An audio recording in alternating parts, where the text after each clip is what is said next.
Hey everybody, welcome to this week's video. First thing we'll do is get you caught up just a little bit.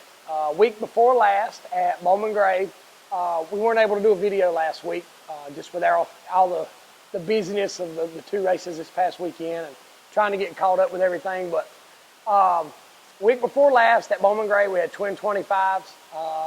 Don't really want to elaborate very much on it, but I qualified 10th.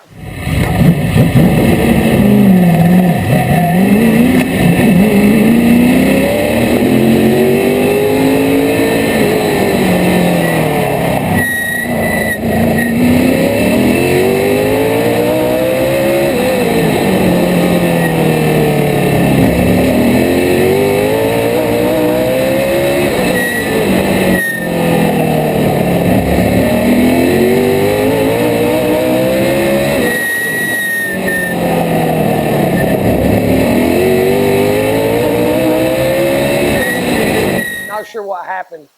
Qualifying, the car just pushed way out in the wall. Excuse me. It was probably one of the worst nights we've had at Bowman Gray all year, probably last year too. It just the car wasn't where it needed to be. Don't know why. Don't know what happened. But anyway, qualified 10th. Finished 7th in the first one. They drew 10th, so that put me starting 4th.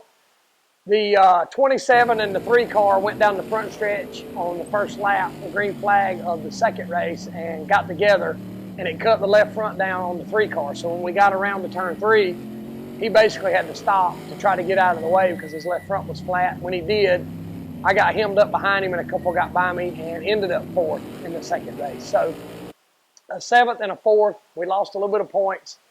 The car wasn't bad in the race, just qualifying killed us. And, you know, everybody knows that at Bowman Gray, on a 25 lap night especially, qualifying is everything. I mean, we've preached that for years. So when you qualify 10th, you know, you just got to expect to try to get a draw for the second race. But anyway, that's behind us now. So this past weekend, we had the July 4th race at Caraway for the NASCAR Well and Southern Modified Tour. It was Friday, July 4th. We had our new LFR chassis with Rob Fuller's motor was in the car. It's a Tony's motor. And we had tested it a little bit. Basically what we did is we didn't really get a chance to fine tune it as much as we did just to shake it down, make sure there weren't any problems. So we got there, got it unloaded, got everything done, and cranked the car up and to warm everything up. We basically when you get there, you plug the oil in to heat the oil. And then you take the oil pump belt off and you spin the oil pump with a drill and a pulley. That way you circulate the warm oil throughout the motor before you crank it. So when we did that, we cranked it up and the motor cut off. So a lot of times there's a kill button. Let me say this. There's a kill button on the steering wheel. And that kill button, when you hit it, or if it loses connection, the motor dies. So that's where you look at first. That's where you go first.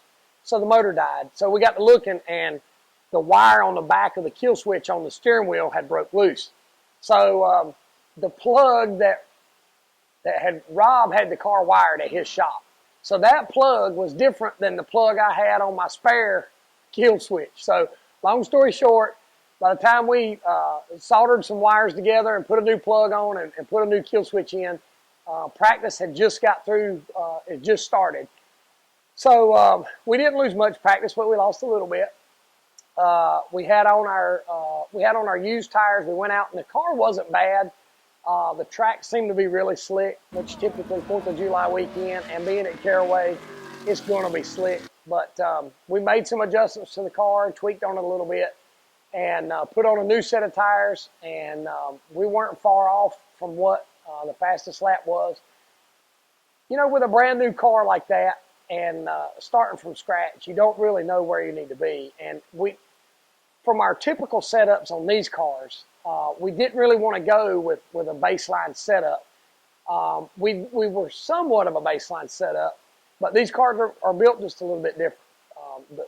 The fabrication on these cars and the craftsmanship is immaculate. They are built with, you know, I heard a long time ago, it's just a darn old modified. You know, I've heard that my whole life. there's only so much you can do to it. But with these cars, the way they're built, there are so many adjustments built into this car. It allows you to do more if you want to. So with that being said, we thought we had a pretty good race car. We still needed to make some adjustments to it. We made some adjustments for the race. And I think we qualified 7th maybe. So right at the beginning of the race, we got the 5th. We ran 5th till I guess it was about, 72 laps. The halfway break's at 75, and at lap 72, when I came off turn 4, it fluttered real hard. Pushed in the clutch, tried it again, and it fluttered again, so I cut it off. With it being Rob's motor, and that's the motor he was going to take to Loudon this coming up weekend, didn't want to take any chances of hurting the motor or causing any further damage. So we pulled in. The end result, I think what they've told me, because the car went back to his shop to take the motor out of it to put in his car. So they did all the research on it to see what the problem was. I think what it was the crank trigger, which is part of the ignition and the wiring, part of the distributor, I guess you could say. The crank trigger went bad, so what that does is it causes the timing to jump. So that would cause the motor to flutter. We think that was the problem. So the good thing is that there was no major damage. The bad thing is no major damage or minor damage or whatever. It still, put us out of the race. But I want to say thank you to Rob and Tony Jr. and Brian Cram and Matt Wolf. I don't know all the guys' names down there, but everybody at LFR jumped in and busted their hind end to get this car done. And I spent a couple days down there, and we did everything we could do to get it ready for Caraway, and we did. So, put your shirt on, son. Okay. So anyway, we got the car done, or basically they got the car done with a little bit of my help. Hey, baby. Backwards. Don't you love it? Sit still. Okay. We got to tell them about what happened. Okay. About what? Well, let's just wait a minute. I got to tell them about what happened at Caraway when my car broke. Okay. So you be real still and let me tell them. Okay. Okay. So anyway, we finished pretty much last, but that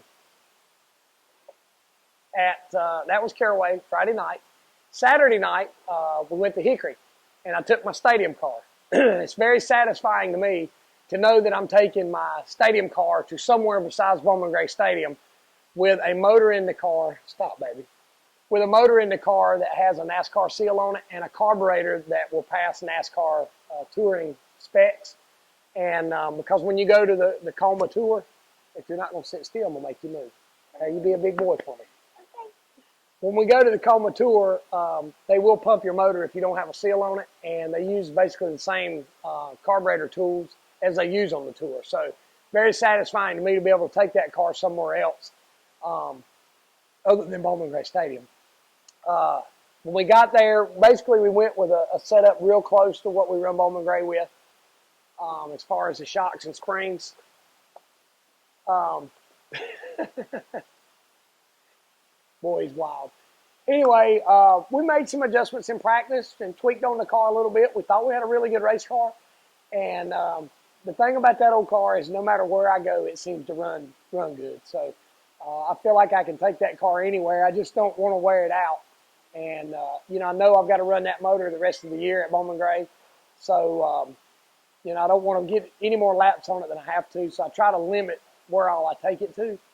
But we made some adjustments in practice, got the car pretty good, qualified third at a 56, I think. The pole was a 54. So we were right there, with the pole speed. The race got started, and at Hickory, a lot of times, some guys will try to run really hard, and some guys will lay back. Me, the 02, the 4, a couple of us laid way back because we know how bad tire wear can be there. We got, I think it was probably about 40 laps on the board, and I realized how good my car was, so I kind of made a charge back to the front. Made it back to about third place, and then there was a caution around lap 50, and just about everybody came in and put on their right rear tire. On the Coma Tour, you're allowed to change a tire, put on a new tire during the event. So everybody came in, got their right rear tire. After I got my tire, I wasn't really happy with the car. It was pretty loose, actually. And at Hickory, being slick and wore out, and the layout of the track, the way the corners sweep, you can drive the car loose, but it's really hard on your tires. So what I did is tried to lay back and conserve all I could to try to wait for another caution. There was a reason for that. The way they allow you to do this is you get 5 tires, and you can, as long as you keep your lefts on the lefts and the rights on the rights, you can move them around however you want to. For example, if you come in and put a right rear on, you could come back and put the other right rear back on if you wanted to, just to give you an example. So what we did is we caught a caution late, and we decided to switch left side tires. After I switched left side tires, it took the car a minute to come in. I made a charge to the front. Slate, leave Stephen alone, please. You know, I wasn't like this at all. I didn't aggravate my daddy when he was trying to work in the race shop at all. But anyway, I made a charge to the front. I think with 17 laps to go, I was able to charge up to second and finish second to Zach Brewer. Zach had a great car. He deserved it. He had the best car. I think we were really close. I would like to see one more restart just to see what would happen. Come here. Come here. I'd really aggravate me than Steven. Listen. You see this right here? This is my video. No. And there's going to be lots of people see this video. So do you want them to see you acting silly? No, let's don't. So anyway, I finished second to Zach. Zach deserved it. He had a great car. So all in all, with the adversity we had to go through with the car not handling, and then switching left side tires and making a charge late, second place was not too bad. But anyway, coming up this weekend, we had a weekend off at Bowman Gray Stadium. So coming up this weekend is the annual 100-lapper double points race, coming back after the 4th of July break. You know, we're looking forward to that event. Sometimes when you're the point leader, you're not looking forward to double points. But, you know, this time of the year and the last couple of weeks, I've lost some points, so maybe it's time for me to gain some. So we're going to go over there this weekend. I think next weekend maybe is monster trucks. So I know that's coming up. I know that's coming up. I heard the guys are excited about that, especially this. But anyway, this weekend, 100-lapper, double points. Come get your T-shirts and your hats and stuff. I want to thank my sponsors. I want to thank Adams Towing, Citrus Safe Barbecue Grill Cleaner, Speedway Auto Auction, Charlotte, Mac Allen at Haviland Express, John at Cleanup Supply. I want to thank Brown & Miller, Pro System, RE for the radio stuff. Just a lot of people that make this thing happen. Thank my family, my crew. You know, it's getting that time of the year where, you know, people are getting wore down. I feel it sometimes, so I know my family and my crew feels it. But, you know, adversity is what drives a man. And when you get tired and you know that other teams are tired too, and you step up and you get the job done, then that's what makes a winner and a champion. So we're going to step up this weekend and see if we can't take down that win in that 100-lapper. Slate, don't you tell everybody bye? Bye. Tell them you might be racing at Woodley Friday night. Okay. Maybe if you'll be a good boy. Okay. What do you think about that? Mm-hmm. Yeah. So why does it say monster? Anyway, come out and see us. Thanks for watching. Share these videos, repost them for us to get the word out, the information about what's going on with our team and with the sponsors, with race schedules and stuff like that. But thanks for watching. Thank you for tolerating a little bit about what I have to tolerate with here at the garage when, you know, you bring a kid in here in the shop. Everything's exciting. You see race cars, you see parts, you see tools, you see trophies. So a lot of 1,000 trophies. So there you go. Thanks for watching. God bless you.